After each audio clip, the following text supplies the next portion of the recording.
Free University of Brussels, and then he's a full professor at Limburg University in Hasselt, in Belgium. He has been a visitor to many universities, particularly a long relation with this university and the University of San Diego, with Diepenbeek. He's well known for his leading role in the field of stochastic processes, mass equations, linear equations. He has a book on the statistical mechanics of learning. He has actually developed the field of noisy differentiations. He has worked on ratchet, on directed motion, and then recently he has moved towards a new area, that of the stochastic thermodynamics, in which, including fluctuation theorems, Yarshevsky relations, and efficiency and maximum power, and other important things, which I think that very soon will be the textbooks. I think this is for the first time we're watching real progress in the whole field of thermodynamics. So most of the things that you have heard so far from him will next you will be teaching to your students. Today, though, he will talk about something a little bit different. Later, not really this model stuff. It's this intrinsic ratchets. And I think this is probably from his last time in Mallorca. Okay, thank you. Thank you. So let me thank you all for being here, and let me promise that the next time I come, I will not need to talk. You will not be invited. If I had a choice, I would still talk about statistics thermodynamics, but that would be too much. But so today I want to talk about the problem. I actually got involved in it through Juan Manuel Barroso, with whom I worked on multi-industrial transitions, as you know. And at the end of the 90s, he told me that there is a very interesting problem of Brownian motors, and that I really should look into it.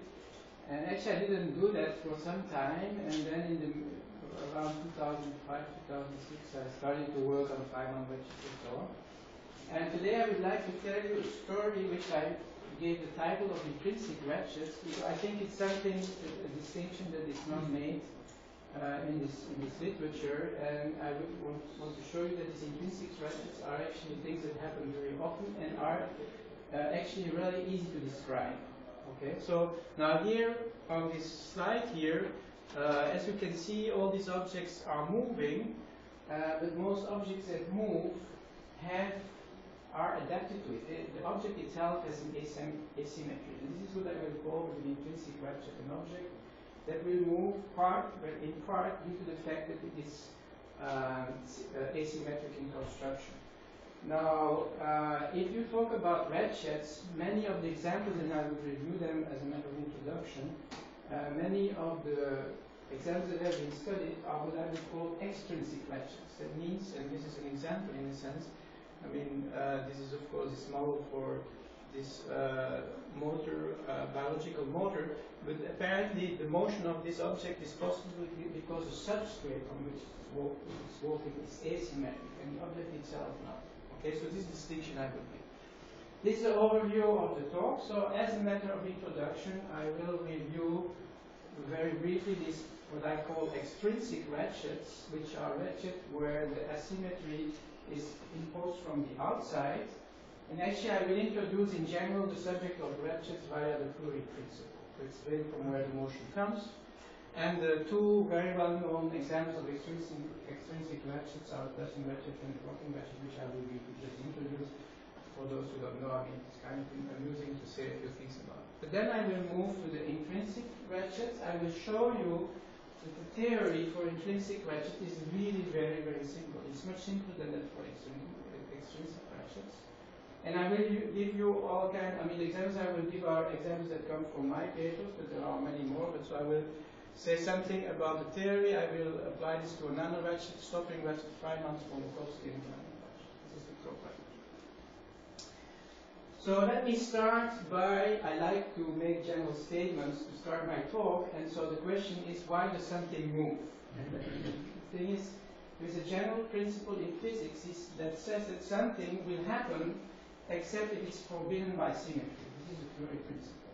So if an object does not move, it means that there is a symmetry principle behind it that makes it not move. Otherwise it will move. There will be no reason. And the two basic symmetries, if we talk about our ratchet, the two basic symmetries that can prevent motion are the following. The first is a very deep and general symmetry of nature, and that is equilibrium. In the system in equilibrium, you cannot have motion. So this is the principle of detailed balance. An equilibrium system adjusts itself in such a way that things cannot move. Because if you would have motion, of course, you would have a violation of the second law of thermodynamics. You could take a system in equilibrium, something would move, you could extract work out of the system. So when I talk about the system in equilibrium, it's a single temperature at equilibrium. So in order to have motion, we'll need to break the symmetry associated to equilibrium. For instance, so this picture here, which you know, of course, from water flowing up and down the same. I mean, this is only possible if this would be an equilibrium system, the water would not flow. So you need non-equilibrium. And okay, there are many ways to introduce, of course, non-equilibrium in the system. The simplest way I will mention is, of course, apply a force. The other thing, of course, is that for a system to move, it has to choose a direction. So there should be a distinction between, if I talk about the line, of moving left and right. So I have to break the spatial symmetry. If there is no, if the whole setup has a spatial symmetry, then the system cannot move because there is no reason for it to move in one direction or the other. Okay, so typically the other symmetry you have to break is the spatial symmetry. And this is what you do by ratchet or gates or whatever, you make something asymmetrical. But let's start, of course, with the obvious observation that you can break both symmetries, equilibrium and left-right symmetry, by applying force. That's, of course, what you can do. This is not so interesting, and I would not be standing here if I would not be able to tell you about a version where things are a little bit surprising, a little bit more surprising, and this is that even if on average the force is zero, so you have asymmetric force but which on average is zero, this still can make you move. So that's a little bit surprising because on average the force is zero. So you may think, well, this is still strange that you can move. And well, typically to have that, often to have this, you actually need force. Okay? And so I will discuss these two examples, the flashing ratchet and the rocking ratchet. And so what is the technical issue here that I will refer to later when I talk about intrinsic ratchets? The force is doing the two things at the same time. It's breaking equilibrium. Of course, if you apply a force, you go out of equilibrium. And it's breaking the left-right symmetry, typically by having this kind of ratchet potential. So this is, I have now a force which depends on two parameters. So the space, because I have to break the spatial symmetry, and time, because I have to break equilibrium. So I have a time dependent force. But this makes it more difficult than the intrinsic ratchet that I will show you later on. So the fact that you have these two. Now, nevertheless, there are these very nice illustrations of how this thing can operate. And one of the best known examples, of course, is flashing ratchet, which is basically you have an asymmetric potential, which you flash on and off. So here it's flat and then it's on again. If you would put a particle in there and there would be no fluctuations, it's clear that, okay, maybe here it will go to the minimum and then it will stay there. So you see here, you have a force which is on average zero, but if you include fluctuations, you can still have motion. And you probably, well, many of you probably know this explanation. So suppose you start here in the regime where the ratchet is not on, or when you have a high temperature, which is equivalent, you have a broadening of the distribution, a Gaussian broadening by diffusion. And if you switch the potential on again, you see that it's more likely for the particles to go to the right than to go to the left. So you have a net rectification of the fluctuations.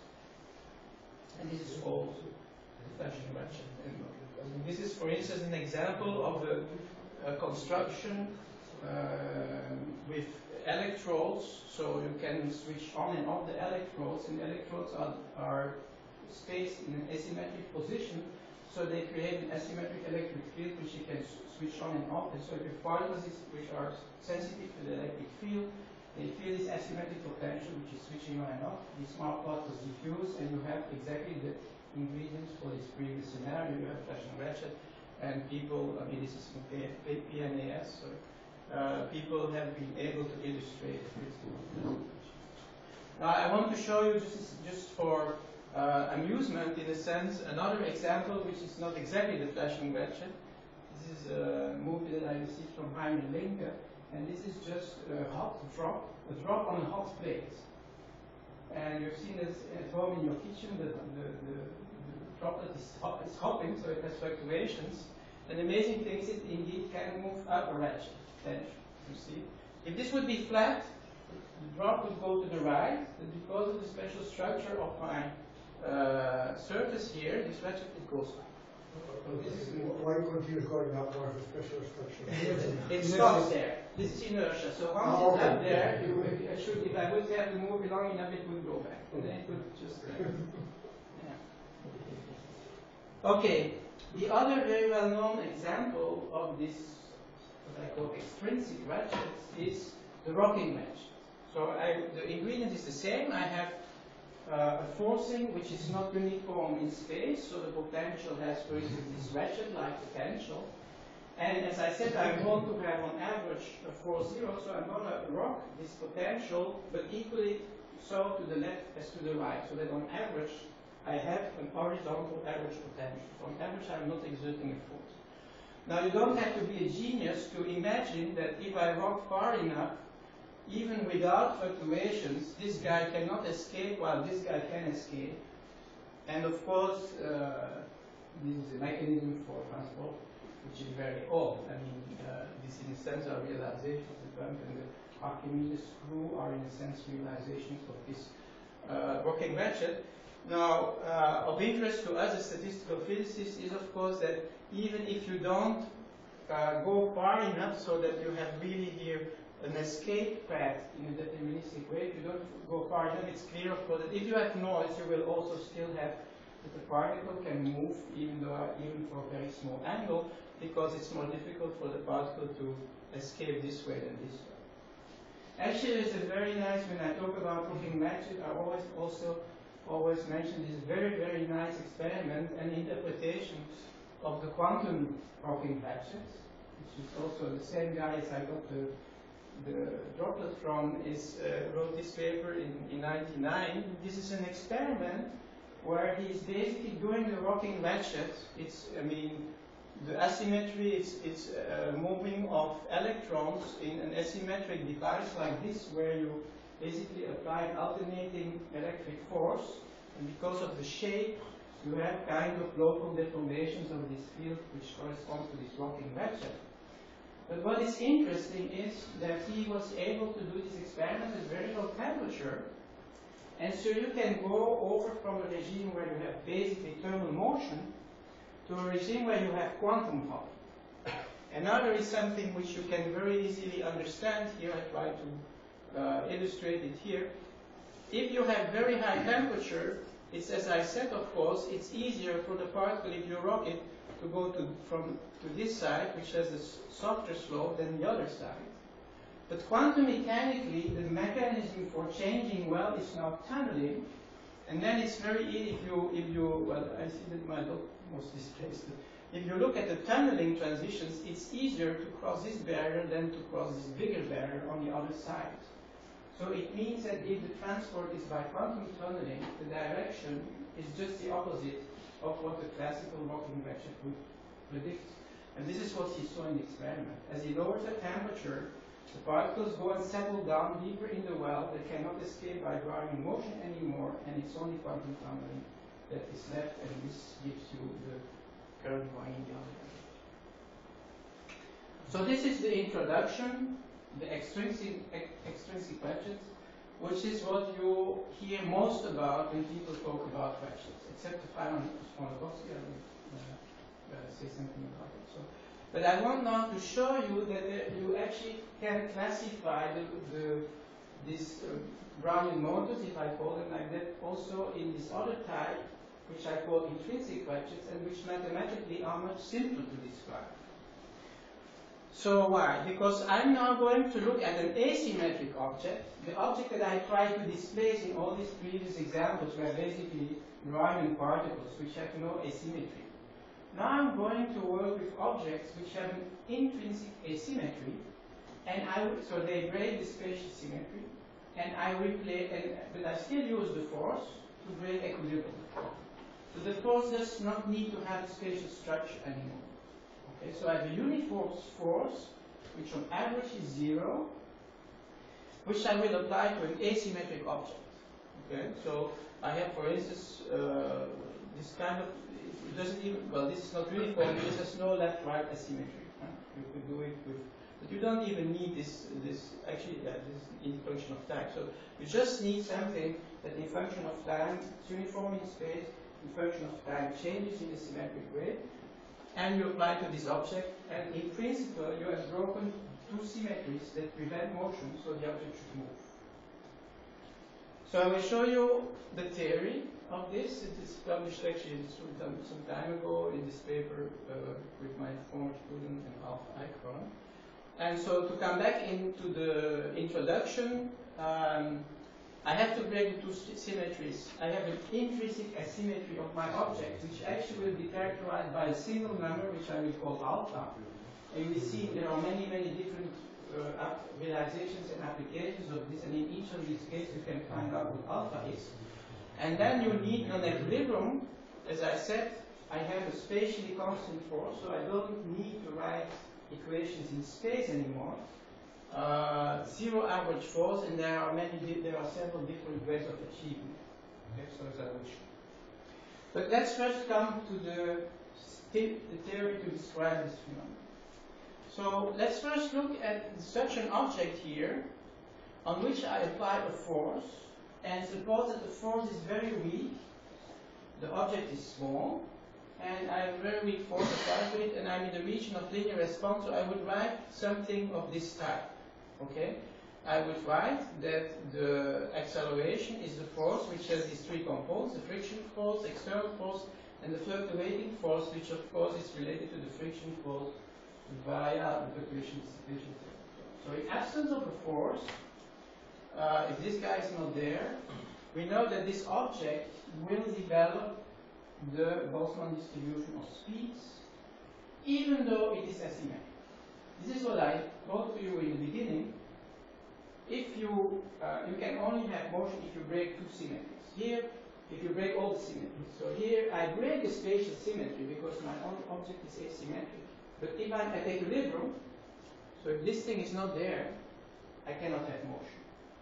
If I would have motion, it would violate the second law. So this has to do with the fact that this equation, this gamma here, this gamma is a constant.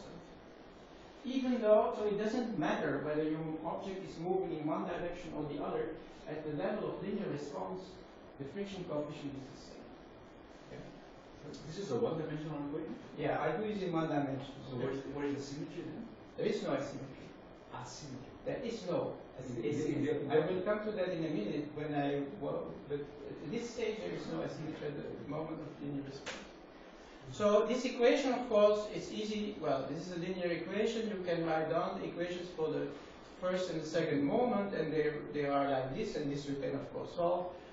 So you can actually, in this regime, you can now apply a force, and you can easily see that if you apply a force that on average is 0, then the particle also will on average have a 0 speed. You cannot move it. Okay.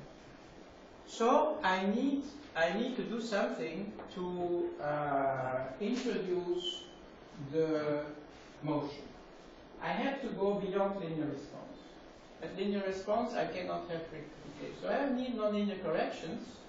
And so now you can, what we did, of course, before we started to write these equations, we solved a lot of cases, and then at the end, actually, we realized it's always the same. So what happens is the following. Before I had these equations here without this term. Okay? This term here has to be there under which form? Well, in order to have rectification, I need asymmetry. So this term here, if the object is symmetric, which I in general design by alpha equal to 0, alpha is asymmetry, and this term is not there. So this term will be proportional to alpha, this is a coefficient. Also, this term has to be 0 if the object is at equilibrium. And at equilibrium means, in this case, we are working with dimensional values. It means that its velocity distribution is equilibrium. And for the second moment, it means in this dimensional units that v squared is equal to 1 or v2 is 0. So when equilibrium, this term should not be there, and so this is v2. So if v2 is 0, it should be 0, so it has to be proportional to v2. If this object is symmetric, it should not be there, and asymmetry I call alpha. So if you, of course, you can do it from a more macroscopic or from all kinds of approaches. You can try to calculate, so you have to move away from this description. And what you always will find is that there will now suddenly appear here as a first order correction such a term. I just try to explain it in general without doing any calculation. This term has to be proportional to the asymmetry and has to be proportional to the non-equilibrium. This is the Curie Weiss case. Okay? And so the asymmetry is alpha, and the V2 is the deviation from equilibrium. And this, of course, may also be modified, and there may be higher order term, but this is the lowest order correction. And since I am interested in the average speed, which is V1, I don't have to go higher in V2, because V2 is already a correction factor. So this is the lowest order, the correction that I have when I go out of equilibrium and I apply a symmetry. Now, and then of course you have F, which is in general time dependent. Now, okay, here are my equations. Now this is a problem with, so there are, you see, it's very simple in the sense that in all the other ratchets, in principle, I have to work with spatial extension, so I have a function of space. Here I have only function of time, and I have only two parameters, the average speed, in which I'm interested, and the deviation from the terminal velocity distribution, which is V2. V2 tells me how far I'm from equilibrium fluctuations for the speed. So I have these equations, which are, okay, they are not yet so simple because it's two variables, and if F is time dependent, I have, unfortunately here this is a multiplicative term, so I have a 2 by 2 matrix which has an entry which is time dependent. And as you may know, as soon as you have time-dependent matrices, they don't commute with each other, and you cannot just write solutions exponential of this matrix, because the matrix is time-dependent and the different matrices at different times do not commute. So it's not so easy to solve, but we are anyways interested in small alpha, because we only kept the first order term, and then you can solve everything in a minute. So what am I saying here? I say I have an object which is subject to a time-dependent force which is uniform in space. So I don't have to talk about space. The object has an asymmetry which I take into account the lowest order, and this gives me, it's an alpha. I have to calculate it, I can calculate it, I will show you for different objects. And then this is the correction term that I need to apply to see how my speed evolves. And then of course I'm interested, if this is a periodic function, for instance, in time, with period tau, I'm interested in the net speed that this construction gives me. Really, this mathematics is not so difficult. And here are the results for different forcing. So I have the square wave forcing, I have the triangular forcing, I have the sinusoidal forcing. On this object, this is now mathematics, alpha is something. Here are the results, and these are the speeds actually in function of time, and you cannot distinguish theory from simulations. So the point is, this is a very good description of an object with an asymmetry subject to a time-dependent uniform force. Now, what is the simulation then? The simulation is actually in this case simulation of this full equation, because this is only the results of this equation for alpha f0 smaller than 1. So, as I mentioned, if f is time dependent, you can, it's not easy, well I don't think you can in general solve even these simple equations. But you can if we do an expansion in this is the amplitude of the force, and this amplitude is supposed to have explicit results. Okay. So, and this is, you see, the force is not so small, it's 0.4, and still you get perfect agreement between the theory and the simulation. Now, when you do this, at some point you have to believe that you're serious, okay? Because I see lots of people maybe looking at me and say, what is he doing here? And so you want to go to a real problem where you test this very simple theory on a real problem, and of course in this real problem we are going to do serious calculations to see how good it is. And what is the real problem is, we are really going to look at, to start in 3 dimensions. We are going to work in 3 dimensions, and we look at translational motion and rotational motion. So what the idea is the following: this is here a cone which is moving on, which is to say attached on a rail, so it can move only in one direction. This guy here can only rotate, well, you can shoot, but suppose it's rotating only along this axis, so it can rotate. Now these particles are small, and they are subject to, in the simulations that we have, subject to collision with gas particles. The gas being at equilibrium at a certain temperature. And we are going to subject, so we have a certain equilibrium, we have an asymmetry, we can calculate these coefficients. Okay, this is from kinetic gas theory to find this really value of alpha. So you can, I did this calculation, I will show you a long time ago without realizing that you can just start from these simple equations and then get the rest. But before we calculated this alpha, and this is, for instance, for a general object, I think this is for translation, the alpha is given in terms of the surface integral of this object. And this surface integral basically tells you what kind of a symmetry this object has. Okay, so the alpha is known explicitly for a general shape, convex shape. And I'm going to apply to these guys sinusoidal force or torque. So here it will be a torque. Actually, I will show you the graphs for a torque and here for a force. Okay? Well, what I plot here is this net velocity that I calculated using my very simple model in function of the period of the force. So the force is a certain period. I should say this is actually the exact results for an object where here are the sizes 10 nanometer, 40 nanometer, and this I don't remember. This has a typical rotational time in a gas, in a dilute gas. It has a rotational relaxation of 8 nanoseconds. And we apply this very small, this is piconeutron nanometer types of torques. These are the torques that you can expect to operate on nanoscale objects. And so it's modulated, and here is the speed.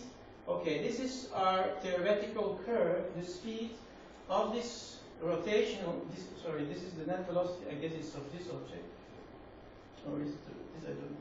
I think it's the net velocity as a function of the period of my sinusoidal torque. So the period is comparable to this 8 nanoseconds. Actually, this is here in the onset, you can see it. And the speed increase. So as the speed has this profile, this is the theory, and these other symbols here are the results of Boltzmann type molecular dynamics simulation. So we do the real simulations. This was actually Hout who did it. So we have this object, it's immersed in a gas, and we use a kind of Boltzmann accord. It's not full molecular dynamics, we use a Boltzmann type of acceleration for the algorithm. And we monitor the motion of this object, and these are the speeds that we find, and they perfectly fit our very simple theory. And so you see, actually what is interesting is that in this construction, you get really high speeds. So the speeds for this object, you get meters per second, and here you get rotation frequencies of 100 million hertz, 10 million hertz. Does it saturate? Yeah, it saturates. Yes, it saturates. So if this is an asymptotic result, so it's a very, very long time. So of course, if you take the period too long, it doesn't have much meaning anymore.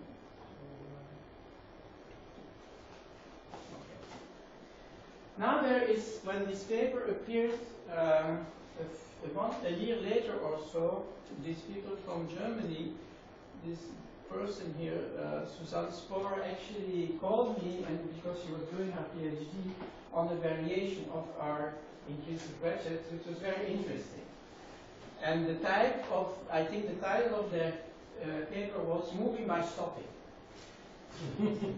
So, what is the idea? So, the idea is, this is now my two equations that I had before in the absence of force.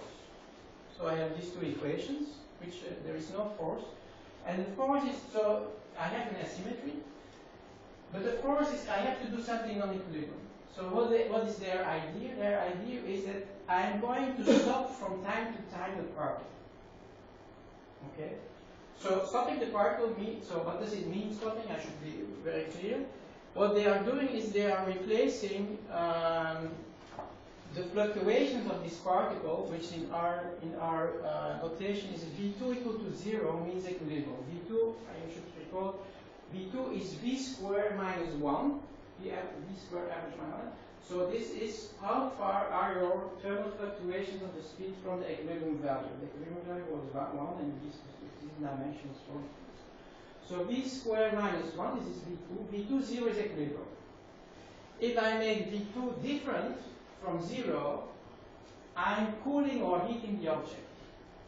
So what they do is, in this case, it's with stopping side. So this guy, this is what they had in mind. This guy is moving, and whenever it hits the red dots, it stops. So you kill the thermal fluctuations.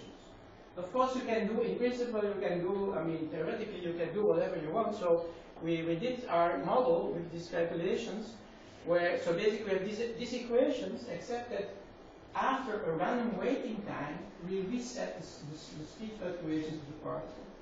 And we can make the of course, the speed fluctuation such that you actually cool the particle, which would correspond to a resetting of the V2 to a value smaller than 0, so less than the thermal fluctuation, or you can heat it. And then you just have to solve these equations with this periodic resetting, and you find this is the net speed. This is again an analytic result for the net speed. Okay? And so these are the results again of simulations, and you see if you heat, this guy will actually move to the right. So if you heat it, it will move to the right. If you cool the guy, it will move to the left. And these are the results of the simulations. Again, this molecular dynamic simulations, and this is the result of all. Now there is another way to break equilibrium, and this has been very fashionable. I don't know if you have people here working on it, but this is this granular systems. What is there? The origin of the non-equilibrium. The origin of the non-equilibrium is the fact that the collisions, when they occur, don't conserve energy, but some energy is dissipated and actually it's gone. You know, you don't take it without. Principally, it's heat that disappears from the system. So we thought about looking at this case again. In this case, it's actually 2D calculation, which was actually a little bit older, but which I can now reinterpret in what I found before. So we have a particle sitting in a gas, but this is now the collisions between the gas particles and the objects are dissipated. So you have a restitution coefficient R, which tells you how much, every time a collision occurs, how much of the energy is lost. So R1 is elastic collisions, and R smaller than 1, it means that you have to modify your collision laws accordingly, and you have dissipated collisions, called dissipated collisions. So they are the origin of non-equilibrium. Okay? In this case, so we have this object again moving on a rail in this shape of the object, but we actually have the general result for the speed. This is the lowest order term, which would correspond to what I had before. Okay? So in our theory, this is what we would find. Very simple theory. In this paper, we actually went to the next order as well. So we calculate the speed of this object in function, and you see it's for r equal to 1, this is equilibrium, I have no motion. Because I need to break the two symmetries. I break the spatial symmetry by the shape, it's an intrinsic ratchet, and I break equilibrium by having r smaller than 1. When r is smaller than 1, I have a speed, and the speed depends on the shape of the object. This is these averages are surface integrals of the inclination angle theta as you go around the object. Okay? So it depends on the shape of the object, and this is again here. Well, what turns out, you can also look at the second moment. And for this case, what you will find is that the second moment, the speed of the particle is smaller than the thermal speed. So when this would be elastic collisions, of course the particle's velocity fluctuations will become identical to that of the gas in which it is sitting. 1/2 mv squared would be 1/2 kT, so only a single degree of freedom. But here it turns out, because of the dissipative collisions, you have that the motor is cool. Okay? So the motor is cool, and then indeed you find, as before in the previous scenario, if you cool this object, it moves backwards. Okay? And recall here, you see this was, if I stop the particle in the sense that I cool it down from time to time, you get negative speeds, and this is also what you have here. So you have negative speeds. By the way, this curve here just tells you the asymmetry. Of course, if you, this is this theta naught. If theta naught goes to pi over 2, I have a flat object. And so in this case, so it's not plotted very well here. For theta equal to pi over 2, the speed goes to 0 because I killed asymmetry. Okay, then I just mentioned that here this very old Feynman-Smoluchowski ratchet is also an example of an intrinsic ratchet. So it's an object, it has, so this is actually some modification of the Feynman ratchet I have. So I have, the object consists of two pieces. You have here my arrow and here the flat piece. And they are basically moving together. Okay? So this is a very old simulation done by Ryoichi Kawai. So this object here is a very small scale. It's 1 unit. So it behaves like 1 single degree of freedom. It has a symmetry, of course. And here the non-equilibrium comes from the fact that it is simultaneously in contact with two reservoirs at different temperatures. This is full molecular dynamics for hard disks. And what you can see here, of course we read it for a very long time, is that because of the temperature difference, this guy moves on average to the right. Okay? If the two temperatures are the same, I told you, so you have this alpha V2. If V2 is 0, there is no effect of the asymmetry. And of course, the particle cannot move in one direction or the other. The particle is just performing normal Brownian motion. This is when the two temperatures are the same. You can, for this object, find what is the friction coefficient, is diffusion coefficient, and you find Einstein relation, and you find very nice diffusion, symmetric diffusion, even though the object is asymmetric. But from the moment you apply a temperature gradient, which is a non-equilibrium, you have motion, and so, well, this is for this object. This is the speed of the object. This is the theory which we have, which actually is also, this is like our lowest order correction, but the alpha is a complicated quantity here, but this is like the lowest order correction I have in my previous theory. And so here are again this is this analytic results, and these dots are results from the dynamic simulations. Okay, so now I'm coming to the end of the talk, more or less, and I just I also always make too much publicity for my papers. Maybe it's an excuse that everybody uses. So there is another way to get motion.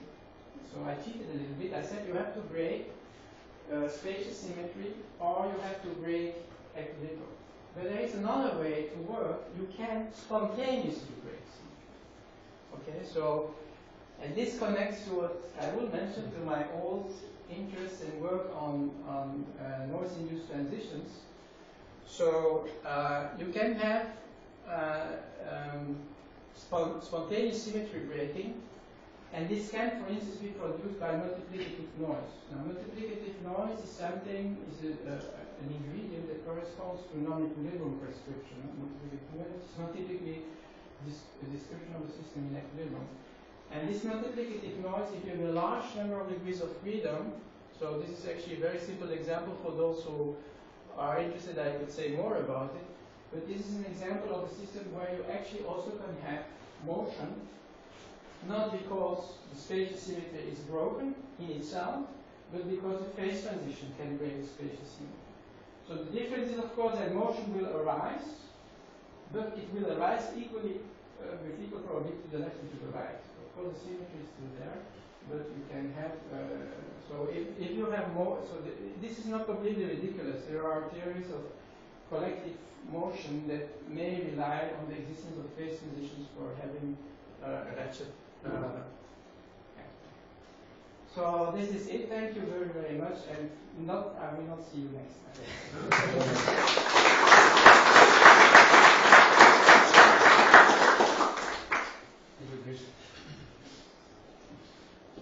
Any questions? So I have a general question about this ratchet, the report with physical. So, what is the real difference with just normal amplification? If you take just an AC circuit, PN junction, whatever, this can rectify. Probably the difference is the noise. So I would like to understand better what is the role of noise in this.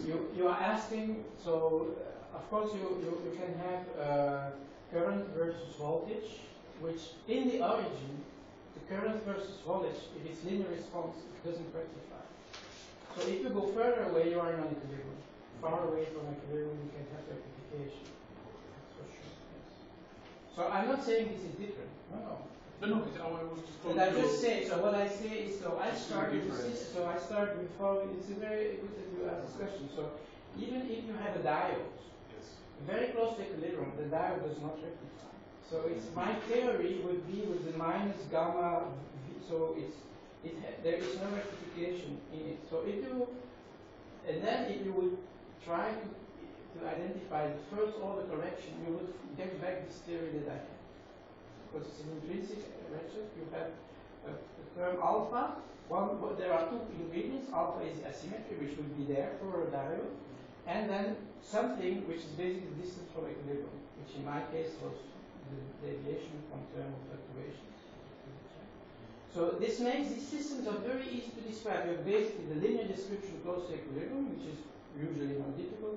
And you just have to add this one term, which has, you know, the structure, alpha times term, which is the deviation from equilibrium. And then you can describe what happens.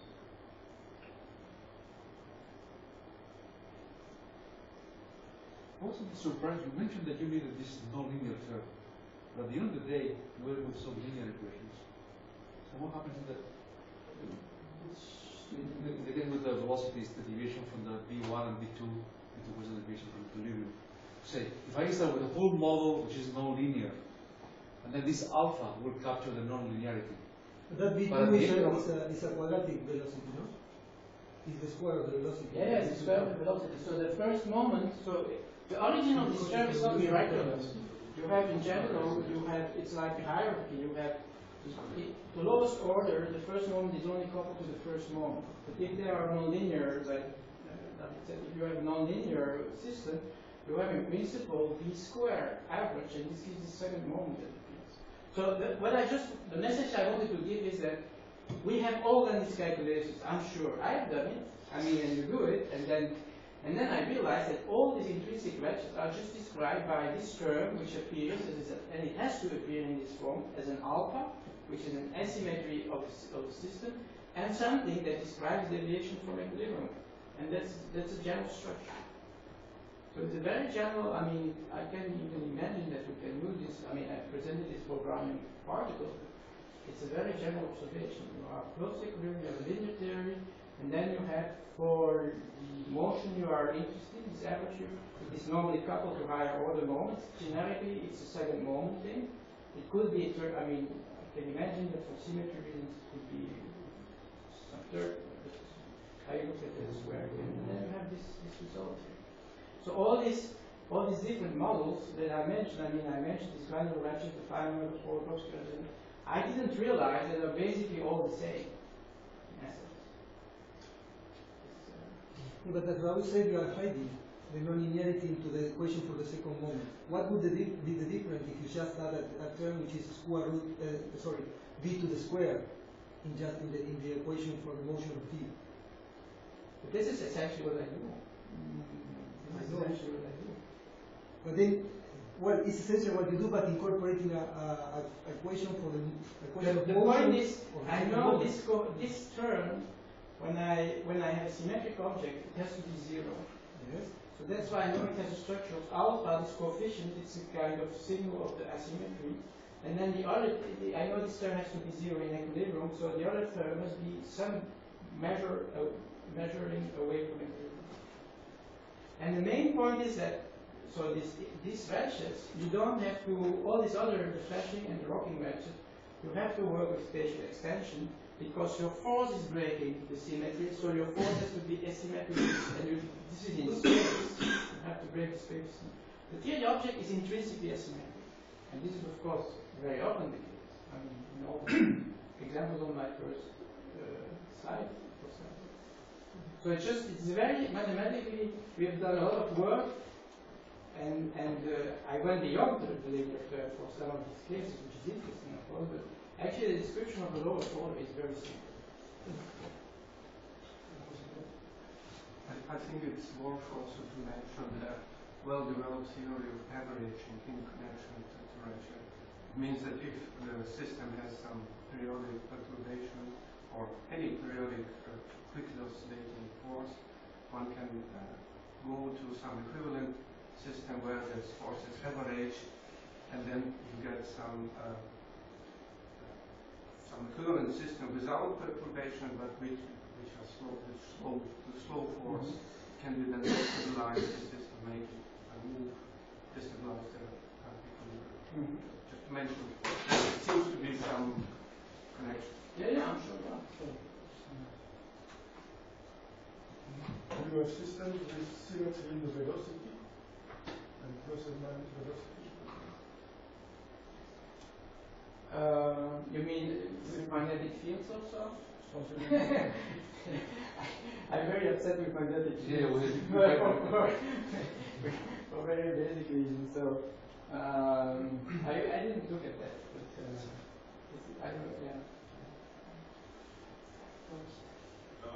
Wondering when you apply the time-dependent torque to the nanoparticle, where the deviations from their equilibrium come in. I mean, in the theoretical part where you stop it and decrease the temperature, I understand it, but there, what is it? The fact that you apply a time-dependent perturbation, it brings you out of equilibrium. Is it in the velocity? So this is in the velocity. In this case, this is the velocity. Yes, you could also have a constantly rotating particle, then it should be. No, but there's difference between stationary. Yes? So I'm talking, when I talk here about equilibrium, I'm sorry, I have to thermodynamic point of view. So when Curie says equilibrium has a fundamental symmetry, I'm really talking not about stationary states, but about equilibrium. In equilibrium, you cannot have currents. In a stationary state, you can of course have currents. So when I talk about equilibrium, it's no currents. And I'm talking about deviation here from equilibrium, not from a stationary state. In stationary state is very interesting, but it's much more complicated. There are no general statements. Other questions? Just a quick question. Did you write the general expression for that one? We found you can. It depends from which model you start. So you can start with, for instance, a nonlinear large band description which has some problems, okay, and then you can. This is a model. You can then find what alpha is. In our case, for Dirac series, we started for an ideal gas from Boltzmann collision operator, and we calculate alpha explicitly. So I did this for the Feynman Smoluchowski ratchet a long time ago. And my student just now did it for, this was 2 dimensions, and he did it for 3-dimensional objects. So you just have to do the statistics of the collisions with an ideal gas, and then you get explicit expressions of this alpha. This is complicated. There are surface integrals on the shape of the object.